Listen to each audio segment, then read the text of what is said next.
You're listening to Sox in the Basement, a production of the Broadcast Basement Limited, where every show is 30 minutes of good and comes from a basement bar on the south side of Chicago.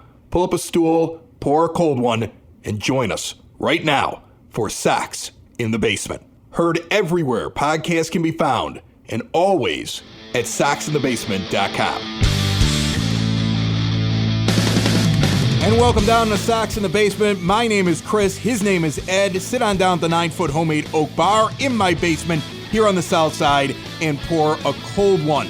30 minutes of Sox for fans by fans, brought to you by Family Waterproofing Solutions. I've had water in my basement no less than 4 times in the last 15 years. One time I had to throw out pretty much everything.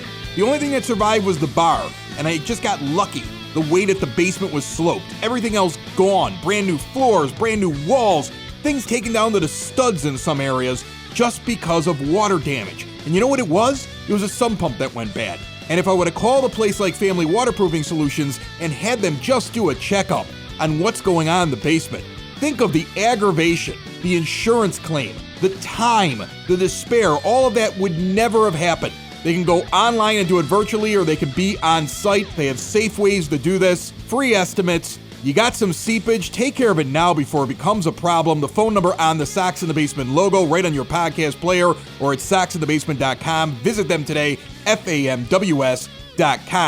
I want to kick off the show today with a guy that we had on towards the beginning of the off season, and we talked an awful lot about the value of players and how to project them going forward. And Jason Martinez of FanGraphs was pointing out that, you know, with a small sample size, it's hard to tell whether or not a young guy that you only have a small sample size for, how can you tell what that guy's really going to do? You have your hopes, but it's a lot easier with guys that you can plug in that are veterans. Since then, we've got the Sox getting Lance Lynn through a trade. We see them go out and grab Adam Eaton. He's got an awful lot of time in the major leagues.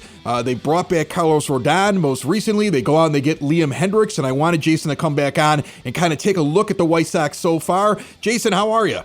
Very good, very good. A lot has happened the last week after a very slow off season, so it's finally picking up here. Yeah, you're going nuts on Twitter now trying to update all the FanGraphs outlooks for these teams. It seems like I see one of your tweets for some team like every 15 minutes because there's always an addition going on. Looking at what the White Sox have done, they did do something that you talked about. They went out and got guys that you know what they are. You know what their ceiling is. You know what their floor is. You can accept either one of them. Lance Lynn, for sure, a guy like that. Even Adam Eaton, I think, a guy like that. Liam Hendriks. He's been pitching for a while. He's shown over the last couple seasons, finally, this amazing ability to close games. He's become the best closer, at least in Major League Baseball statistically. A lot of people believe him to be the best closer coming into this year. And then they go out and they grab an old friend just the other day in Carlos Rodon. They spent about $28 million between those 4 guys on payroll. So it seems like they have a budget. If that's what Rick Hahn was given to go out and improve his team, what do you think about what he was able to do with the money he was given by the ownership? Yeah, I think, you know, what we were talking about earlier in the offseason, and what my focus is during the offseason as well is, you know, we talk about certainty a lot versus upside, and, you know, how that is so valuable over 162 games, and depth as well. And so when you talk about a guy like Lance Lynn and projecting that out, it's a lot easier to project out. You're pretty certain what you're going to get with Lance Lynn, whether it's, you know, he's probably going to give you, you know, three wins. That's like, you know, it's not a lot, but you're pretty certain that guy is going to give you 30 starts and he's going to be pretty good. And so you mix it in with enough of these other options that you're not sure of, whether it's because they're young, because they're injured. But that's so important. And now you got to, you know, you can say he's one of the best closers in the league, maybe the best closer in the league, and Liam Hendriks. You never really know with the reliever from year to year. But what you did was you could have added to the middle of that bullpen, which was already pretty good. You got so many guys who were good last year. But again, not a lot of certainty, but you could say, look, we got a bunch of these guys who have at least proven that they can be reliable, that some of them can be dominant. So let's plug a couple more guys in and we're going to be good. But they actually went straight to the top. They said, we're going to put a guy above these and then push everybody else down, which really, for a guy like Aaron Bummer, you say, well, this guy looks like he could probably be a good closer, but now he doesn't have to be the closer. He can be the seventh and eighth inning guy. Same with Evan Marshall and Garrett Crochet. I think it's so important that you have the option to develop him as a starting pitcher if they choose to. Even though they haven't added a lot, they've really been high certainty guys, just added to the depth and added to a team that was, I think I had them going into the off season, probably the best team in the AL. And a lot of that was because the Yankees, the Astros, the Twins had so many holes just because of free agency that the White Sox were a little bit ahead of them. And the White Sox have solidified that, I think. But, the other teams, the Yankees have brought back LeMahieu. Blue Jays have made a couple big moves. The Astros brought back Brantley. Twins are making some moves as well. So I think they're all pretty close now. But as far as where the White Sox started, they were in a very good place, and they've only added to that. Now, I want to go back to something you just said there, the idea that you bring in Lynn, it solidifies that top end of the rotation. Because I remember when we talked the last time, Giolito had his sample size still wasn't big enough. Like you were pretty confident that he was going to continue being what he is. Dallas Keuchel was more of the example of a guy you could see his floor, you could see his ceiling, you could figure out pretty much what he is. Lynn adds to that. And Liam Hendriks does bounce all those relievers back one spot because he's the closer. So you don't have to rely on one of these other guys figuring out how to be a closer. The only issue I have, I'd love it if you could take a look at this Rodon signing, because it got a reaction not only from me, but a lot of different fans have kind of weighed in on this. I saw social media blow up on it. This is a guy that the team wasn't too keen on keeping at the end of the year, who's had a lot of injuries, and it's almost like they went with the devil they know. If he's the only addition for the back end of that rotation, is that enough? Is he a player that you have some certainty on, or is it just more of we're going to have more lottery tickets between him and Cease and Lopez, and Kopech possibly could be, ready very soon. You never know if they could decide they want to stretch out Garrett Crochet and even move him into the starting rotation in the back half of the season. It seems like they have a lot of names, but not a lot of certainty on the back end of that rotation. Yeah, and that's going to be typical, for most teams. So if you only have two spots that you're uncertain of, but you have 5 or 6 options, and with Lopez and Rodon, those guys, at some point in their career, they were thinking, wow, these guys are really going to be good. And, as things happen with pitchers' injuries or whatever, it's years later, and it's like, are they even going to be in our rotation? Maybe they need to be in the bullpen, which at this point, it's valuable to have a guy like Lopez who, and he has an option remaining. A lot of these guys have options as well, which is valuable in its own way. But to have somebody who, okay, well, he can be in our bullpen. This guy could be effective. If we need to have him make a spot start, he can do that. And he also has the potential to just, impress in spring training. And okay, now he's in our rotation, and he'll be there until he proves out, that he shouldn't be.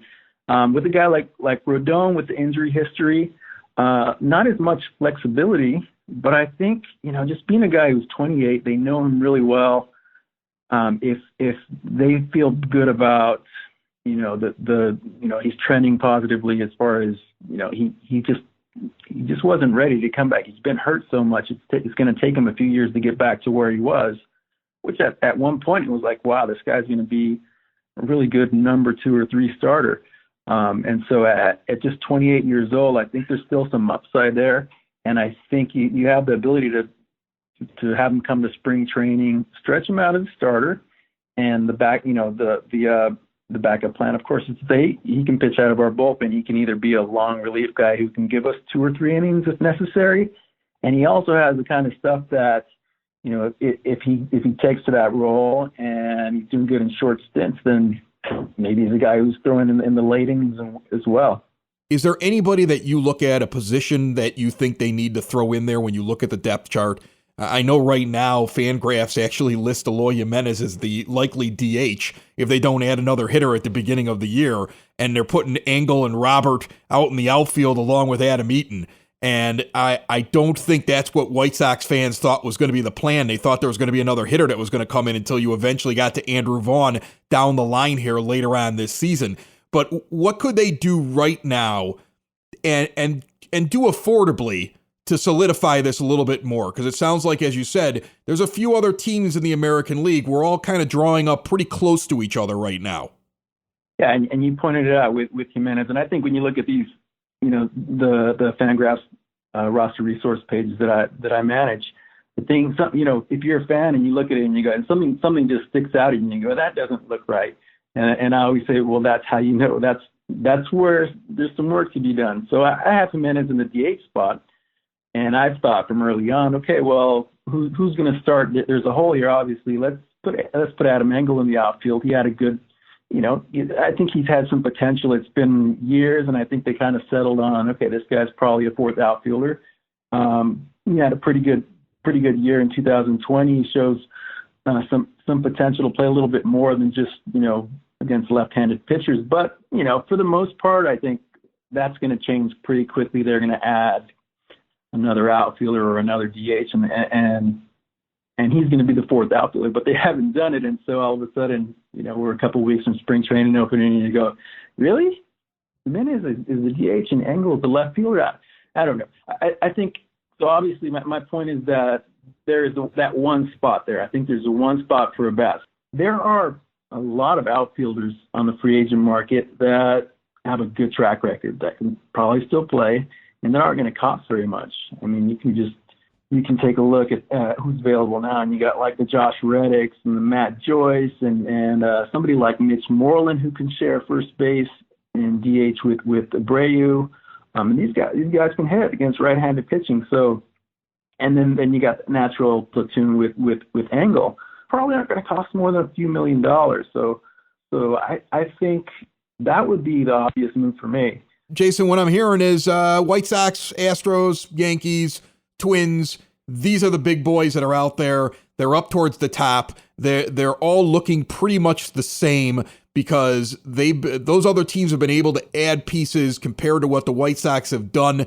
Sox are going to be in the thick of the hunt. Follow him on Twitter at Jason R.R. Martinez. Jason, thanks so much for joining us. Anytime, Chris. Thanks. Sox in the Basement listeners, do the hard work. And if you're a hardworking man or woman on the South Side, you need to be outfitted properly. And that's why you should visit Red Wing Shoes in Evergreen Park, New Lenox, and Geneva. A work boots specialty store that carries sizes from 6 to 16 and feet as wide as 4E. A 115-year-old company that came out of Red Wing, Minnesota. And one of its largest stores in the entire Midwest is in Evergreen Park, Illinois, ever since 1976. When you're on your feet, the footwear is everything. So why not get an expert fitting? They warranty, repair, and offer free conditioning with laces. And they also carry Carhartt work clothing as well. Located at 3347 West 95th Street in Evergreen Park, Illinois, at 208 East Maple Street on Route 30 in New Lenox, or at 1749 South Randall Road in Geneva.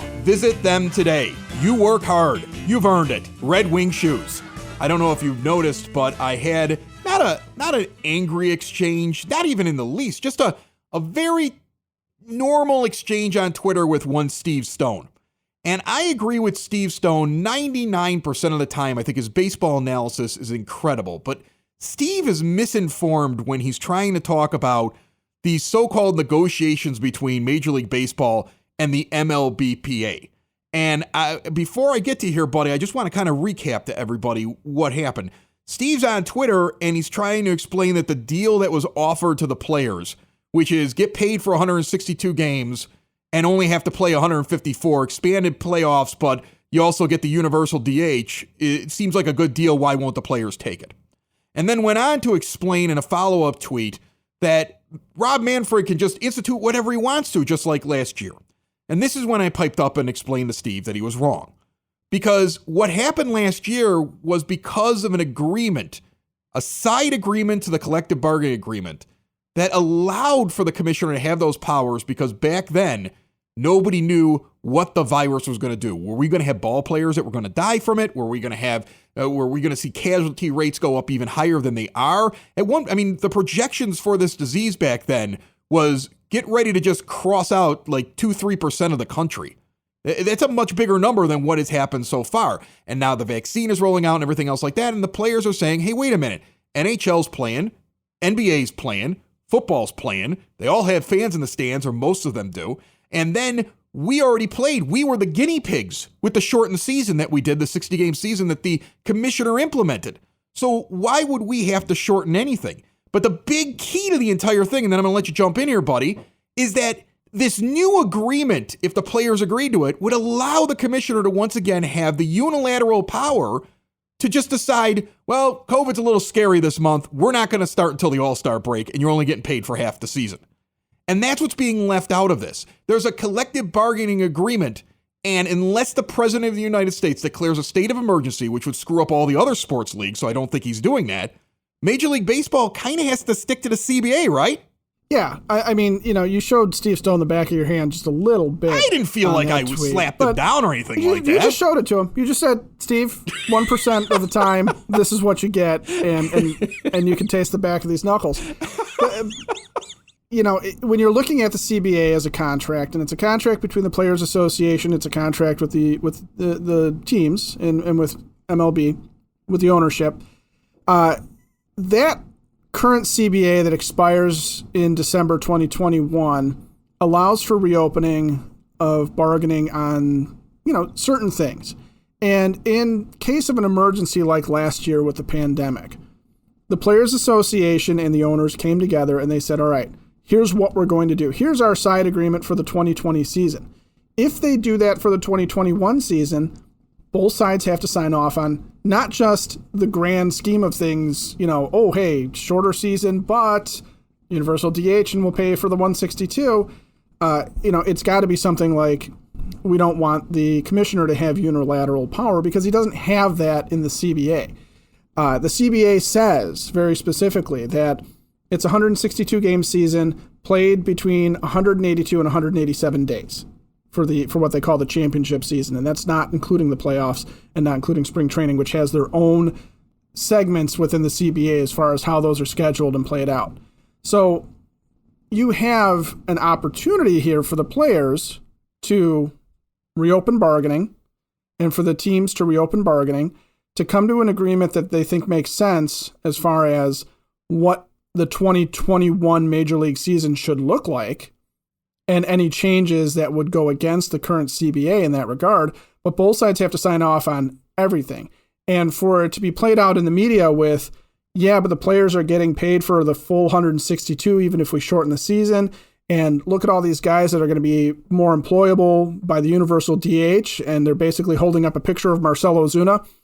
That's great. And those are nice sweeteners for the Players Association, but they have to like everything. They can't just like those specific things. And if they're not willing to give up on something like who gets to make the decision if we're going to suspend play or if we're going to push the season back even further, if that really is a term that the commissioner's office can make that decision again, I can understand why the Players Association is sitting there going, no, we don't want to leave it with one person. We want to get it done now. We want to have an agreement to take us through this season, and then we'll look at the CBA again in 2021 at the end of the season, like we were planning to since 2017.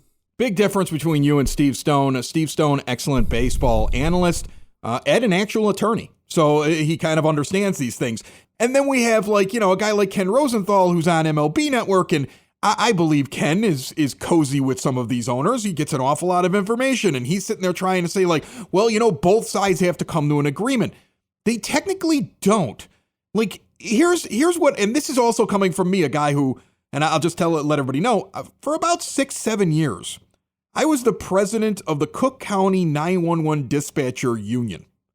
It was a union for all the dispatchers with the Cook County Sheriff's Police. I negotiated 2 contracts and won an arbitration case one time because they violated a CBA, which cost the county about $30 million over the next 10 years. I did that. All right. So I've been in these negotiations before, and I understand how to read a CBA and how things actually work. This whole idea that's being floated by people who are kind of taking the side of the owners is, well, they should have a counter proposal. I would never counter propose.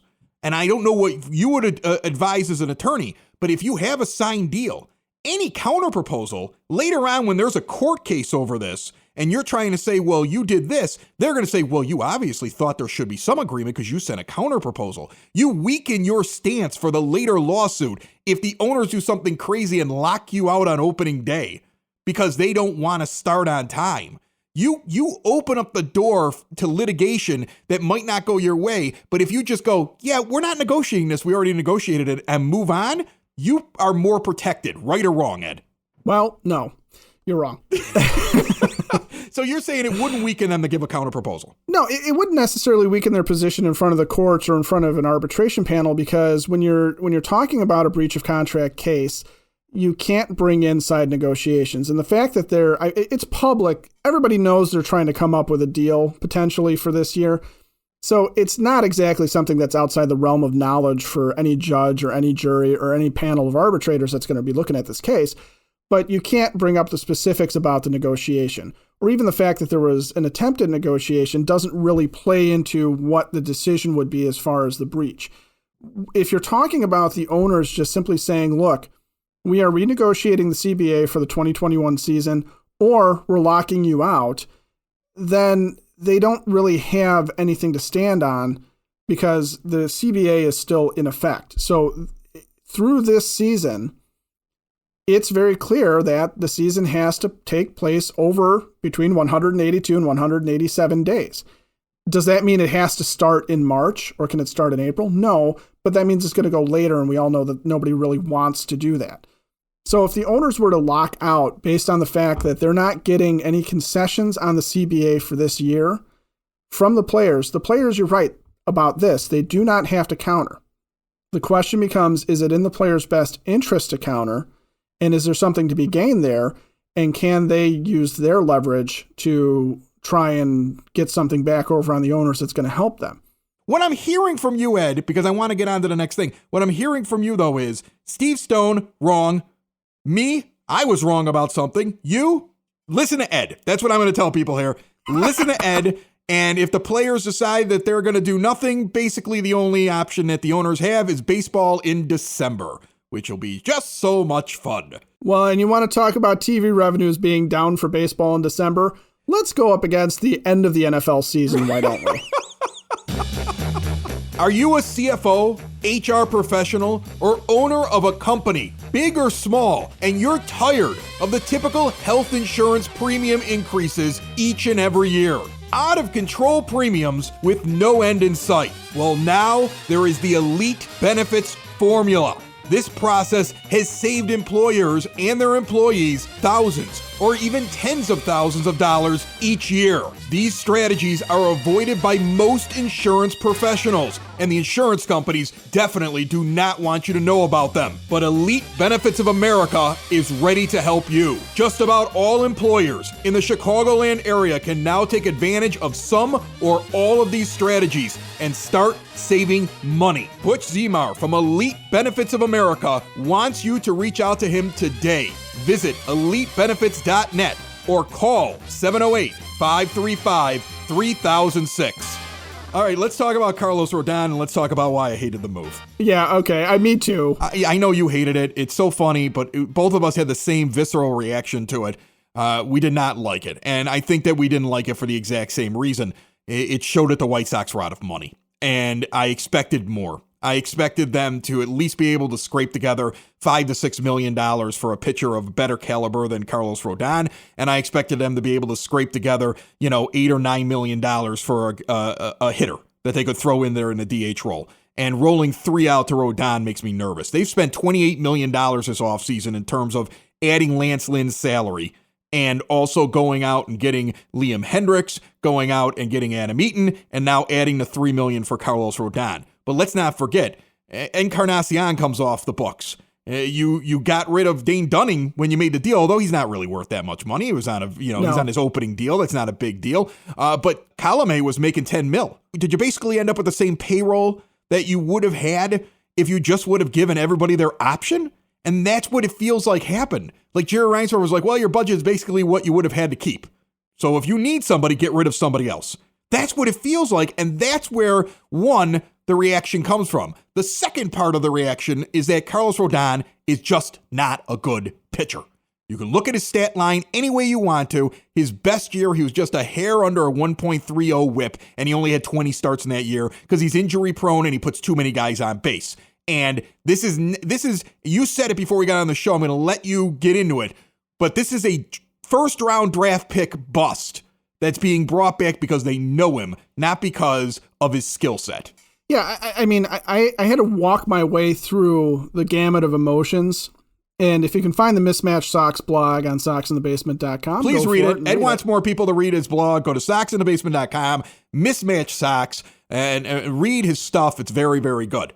To kind of sum up what I ran through, I had the same visceral reaction as you, like you said. In fact, you texted me. I was out getting Snowmageddon preparations going, which basically meant I was just doing the weekly grocery shopping because I'm not a hoarder. And I stopped dead in my tracks in a Jewel, and I'm like, what the I had the same, like, what are they doing? And I had the thought of like, well, if they brought him back as a non-roster invitee, okay. But they threw him a $3 million guaranteed contract. That makes me mad. And we can look and say, okay, well, if the remaining pitchers out there sign for way more than $3 million, then it's a budgetary issue. It's a problem. I'm not happy about that. But what they brought back was they brought back a guy who at best is an average pitcher and competition for the young guys at the back of the rotation.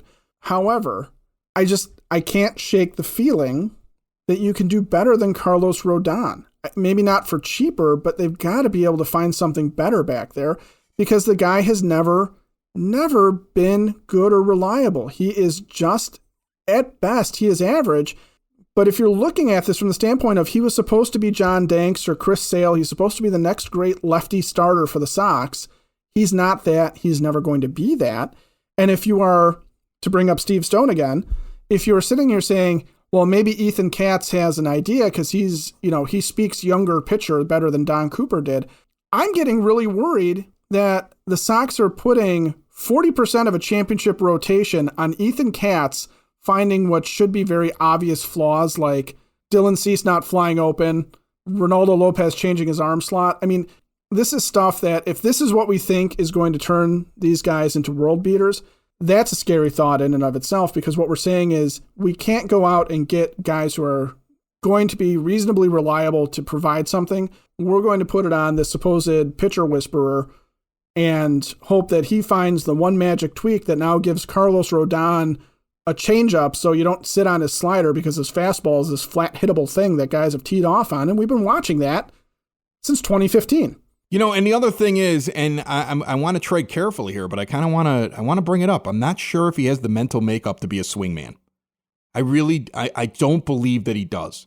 I mean, it's only anecdotal. I don't know him personally, but how many wives of ball players' names do you know on the White Sox? But I know who Ashley Rodon is. Why? Because she goes on Twitter every 5 days and she puts up the graph that shows how her husband got robbed in an at-bat. She shows some pitch that's just outside the strike zone and goes, it's the ump's fault, it's not my husband's. And she does it regularly. And it's funny sometimes.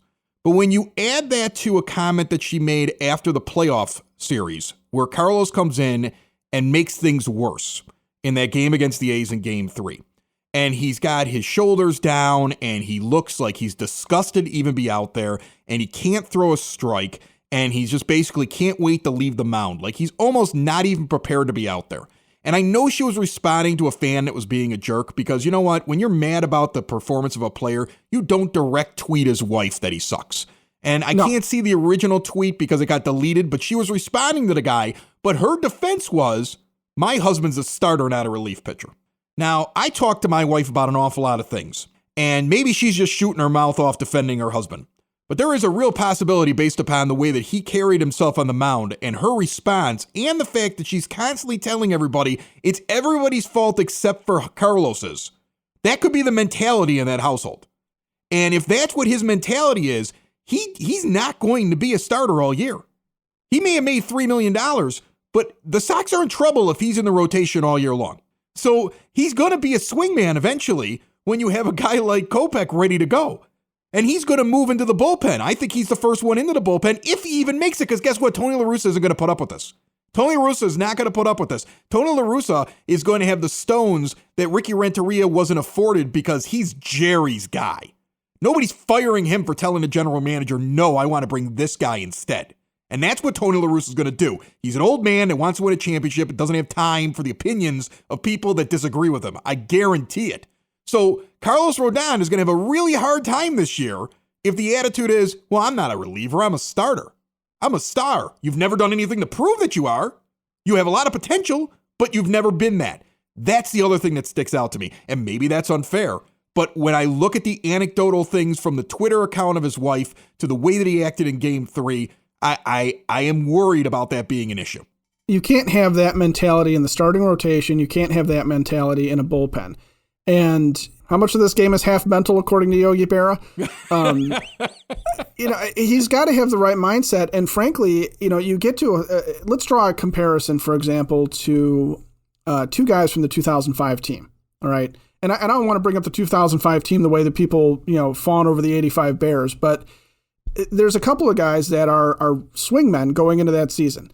And it's El Duque and it's Dustin Hermanson. Hermanson was not a closer walking into the season. No, Hermanson was there. Yeah. Hermanson was there because he was I think it was the Giants, that he was a starter and a reliever, and he was a swing guy. And he had that mindset of, I just want to go out and do whatever the team needs me to do. And it ended up being closing for a while, right? And El Duque comes in, and you get into the playoffs, and he's okay coming out of the bullpen because he knows you got to do whatever the team needs you to do. And he's nothing but moxie. And Carlos Rodon doesn't show me he has that mentality. And that's why, for what he was signed for, forget the money, forget the cheapness. Is it the right signing compared to what was available in the offseason? I don't think so. I don't blame Rick Hahn if his budget is, you've got $28 to $35 million and he's still got another move to make here or two. I don't have a problem with it. It's a Jerry Reinsdorf problem, okay? But this team had the ability to step up this year and at least spend more than basically what they would have spent if they just brought everybody back. And they didn't do that. And it's becoming apparent to me that this is not a Rick Hahn problem. Look what he did with $28 million. I mean, he did add a high-end rotation guy. He did get the best closer in baseball. He did bring a serviceable right fielder in that, if he's healthy, although he is kind of made out of glass, will be helpful in your outfield. But he was able to find a back-end pitcher for depth. That might be more than most teams could do with $28 million. The problem is he should have had more money. And if this is what he was given, shame on Jerry Reinsdorf. The bottom line for it is, the money is always a Jerry problem. And shame on Jerry if he's not willing to spend to move the needle to we improved drastically. Ethan Katz better be the second coming of the greatest pitching coach ever. That's basically the pressure we put on him at this point. Hey, Ethan, we got you 3 real starters and a bunch of stuff. Good luck, big guy. It's all right on you, because if you fail, you're fired. If you're Ethan Katz right now, if you're not excited, you're scared to death. By the way, Ethan Katz, if you're not Don Cooper plus Dave Duncan rolled into one actual human being. Wow, that's a big human being. Yeah, it's a very large human being. Sox in the basement. Sox in the basement. Sox in the basement. Sox in the Basement. Heard everywhere podcasts can be found, and always on soxinthebasement.com.